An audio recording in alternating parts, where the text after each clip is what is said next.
All right, well, I've got myself a relatively short pop song, really liking it, really liking the fact it's got that sing-along in the solo section. Take a look at your song and kind of evaluate it the same way. Short is not a bad thing at all. It's great to be able to get to the point. But I got to set it up somehow. I've got to write an intro, and I could certainly extend it by writing a longer intro. You could extend your song too, but I don't know. I like getting into it. There's what's the phrase? Don't bore us, get to the chorus, right? That's a credo in the pop music world.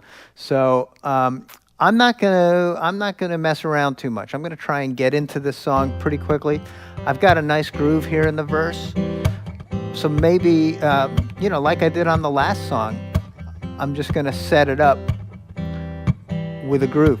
Now, because I've got this idea in my head on this song, I've got this arrangement here. I'm imagining the band. I'm imagining that big sing-along, a screaming guitar solo. I've got all these things in my mind, and maybe you do for your song as well. I'll probably just the whole band's gonna kick in right at the beginning of the song with it. Maybe there'll be a quick drum fill, something like that, and get right into it.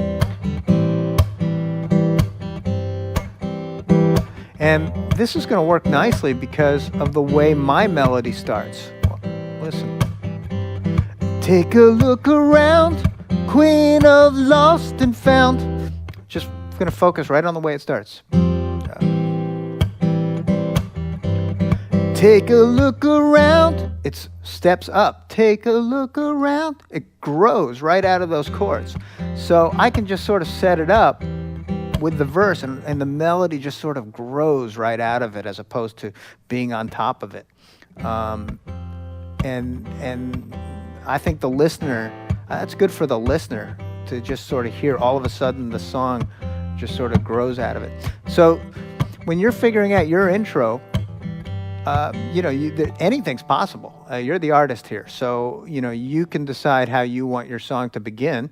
My advice would be, don't make an intro longer than it absolutely needs to be. Shorter is always good because we've got this hook. We started with a hook. We want to get to that hook. So, you keep your intro relatively short. It should make sense. And if your melody is anything like mine, where it just kind of grows out of it, sing like that. On the other hand, if your melody is different and it's on top and it's higher already, then you might take a different approach. You could do anything. In my example, let's say my melody was a little different.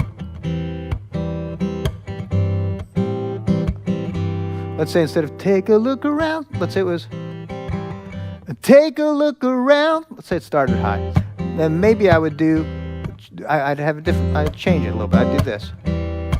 I'd put in a break.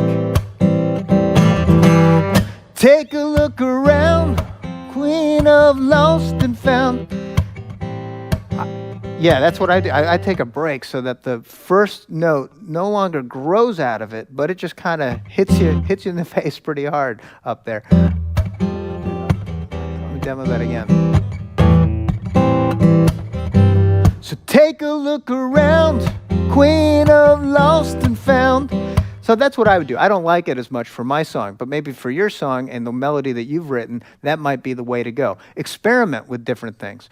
Experiment with a different way to get into the intro. But just remember, an intro is important. It sets the mood for your melody. It prepares the listener to take your message. So go ahead, write your intro, check that off your list, and then let's figure out how we're going to get out of this thing.